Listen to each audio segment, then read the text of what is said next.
Dear student, मैं Subhash sir math magic 2.0 में आपका स्वागत है। देखिए, हम लोग बात किए थे कि केमिस्ट्री भी मैथ भी आप लोग को मिलेगी क्लास 9th-10th के लिए।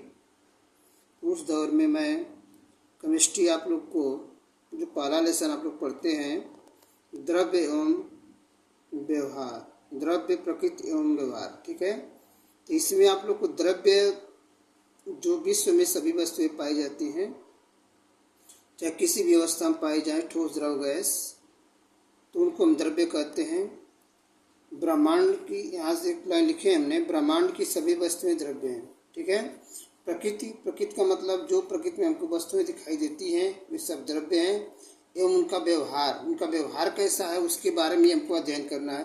जैसे ठोस है तो ठोस क्या होता है, दबाने पर कम दबता है, उसको हम पीट सकते हैं, उसको इधर से उधर फेंक भी सकते हैं। गैस है जैसे उस चारों तरफ उड़ करके जा सकती है, ठीक है। इस तरह का व्यवहार पढ़ना हमको। गैस एक स्थान से दूसरे स्थान तक उड़ते हुए जा सकती है। लिक्विड है, एक स्थान से दूसरे स्थान तक बह करके जा सकता है। तो यही सब व्यवहार हमको पढ़ने हैं। उनको ठोस करेंगे, ठोस को गर्म करेंगे, ठंडा करेंगे, पीटेंगे, तो उसमें क्या परिवर्तन होता है, यही सब बारे में इसमें हम लोग पढ़ना है। तो पहले हम लोग देखें द्रव्य क्या है। इसमें आया है कि ब्रह्मांड की सभी वस्तुएं द्रव्य हैं। तो हम जाने कि द्रव्य क्या हैं, तभी नहीं जाने कि वस्तुएं द्रव्य हैं। तो द्रव्य की परिभाषा, द्रव्य वे पदार्थ होते हैं जिनका अनुभव हम अपने ज्ञान इंद्रियों द्वारा कर सकते हैं, ठीक है। जिनका अनुभव हम अपने ज्ञान इंद्रियों द्वारा कर सकते हैं।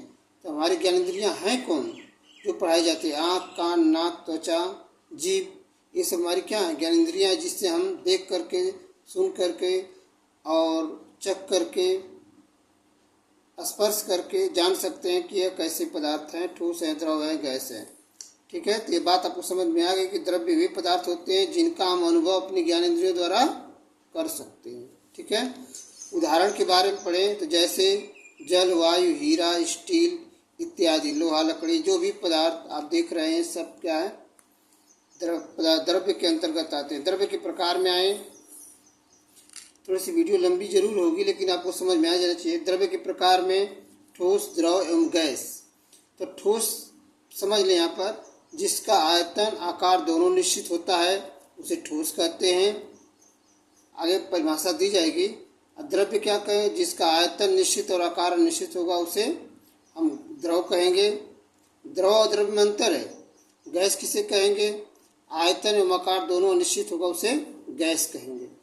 तो द्रव्य में तीनों वस्तुएं आएंगी, ठोस, द्रव, गैस तीनों आएंगी। और द्रव्य का मतलब केवल एक भाग जो बहता है उसे द्रव कहते हैं, जिसका निश्चित आयतन होगा और आकार अनिश्चित होगा, ठीक है। ये बात आपको समझ, तीन भागों में बांटा गया है। ठोस अवस्था देखें, सॉलिड स्टेट, द्रव्य की वह अवस्था जिनका आयतन एवं आकार दोनों निश्चित होता है। दोनों क्या होता है? निश्चित होता है। उसे क्या कहते हैं? ठोस अवस्था कहते हैं। जैसे लोहा, लकड़ी, कोयला, ठीक है। इस तरह की वस्तुएं क्या कहलाती हैं? ठोस कहलाती है। लोहा, ईटा, पत्थर, एल्युमिनियम, ठीक है, आयरन, ये सब वस्तु क्या होंगी? ठोस कहलाएंगी। तो बात आपको समझ में आ रही होगी। आगे देखिए द्रव अवस्था। द्रव क्या है? द्रव अवस्था, लिक्विड स्टेट, द्रव्य की वह अवस्था जिसमें आयतन निश्चित एवं आकार अनिश्चित होता है। जिसमें आयतन निश्चित एवं आकार अनिश्चित होता है उसे द्रव अवस्था कहते हैं, ठीक है। बात समझ में आ रही है। जिसका आयतन निश्चित मतलब 5 लीटर तो 5 लीटर ही रहेगा, बढ़ेगा घटेगा नहीं। और आकार उसका बदल सकता है। उसको ज़मीन पर गिरा दे तो एक स्थान दूसरे स्थान तक बह के जा सकता है। और या बाल्टी में भरेंगे तो उस तरह का हो जाएगा, या डब्बे में भरेंगे तो उस तरह का आकार हो जाएगा, या बड़े हौज में भरेंगे तो उस तरह का आकार हो जाएगा, या बेलन में भर दें या शंकु में भर दें तो आकार उसका बदल जाएगा। जैसे बर्फ़ है, बर्फ़ हम लोग जो खाते हैं उसमें देखते हैं कि वह त्रिकोना जैसा होता है, आयताकार होता है, तो उसको आकार में भर करके बनाया जाता है, लेकिन उसका आयतन उतना ही रहेगा, घटेगा बढ़ेगा नहीं।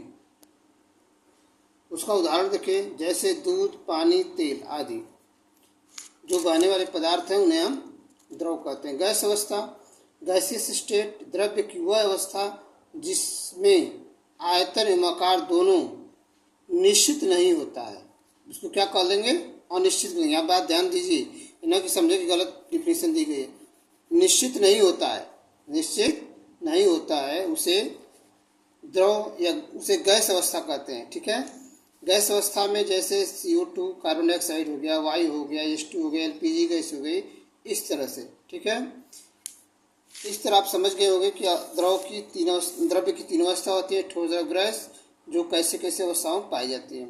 एक गैस की चौथी अवस्था, द्रव्य की चौथी अवस्था जिसे प्लाज्मा बोलते हैं, जो आयन के रूप में पाई जाती है, कभी कभी प्लस और माइनस, उसे हम द्रव्य की चौथी अवस्था कहते हैं। यह अस्थायी अवस्था नहीं, इसलिए हम लोग इसको पढ़ते नहीं हैं। बहुत कई कई किताबों में हमको यह मिल जाता है कि प्लाज्मा क्या है। प्लाज्मा जान लें, रसायन विज्ञान में द्रव्य की चौथी अवस्था जो आयन के रूप में H+ और Cl- के रूप में अवस्था विलयन है, उसको हम प्लाज्मा अवस्था कहते हैं। तो आज की वीडियो में इतना ही। आप लोग कल 10th की मैथ और 10th का साइंस अगले दिन मिलेगा। इसके लिए मेरे चैनल बने रहें और चैनल को देखते रहें और वीडियो को ज़रूर देखें और लाइक करें और बताएं कि कैसा वीडियो लग रहा है। आप कहाँ से देख रहे हैं ये भी कमेंट कर सकते हैं। और मेरे चैनल पर नए ज़रूर सब्सक्राइब करें, लाइक करें। धन्यवाद।